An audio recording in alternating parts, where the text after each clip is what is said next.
అపురూపమైనదమ్మ ఆడజన్మ, ఆ జన్మకు పరిపూర్ణత ఇల్లాలమ్మా.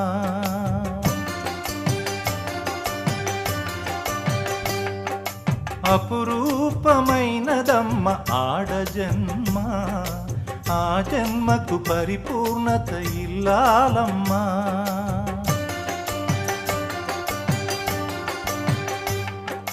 మగవాని బ్రతుకులో సగపాలు తనదిగా జీవితం అంకితం చేయగా, అపురూపమైనదమ్మ ఆడజన్మ, ఆ జన్మకు పరిపూర్ణత ఇల్లాలమ్మ.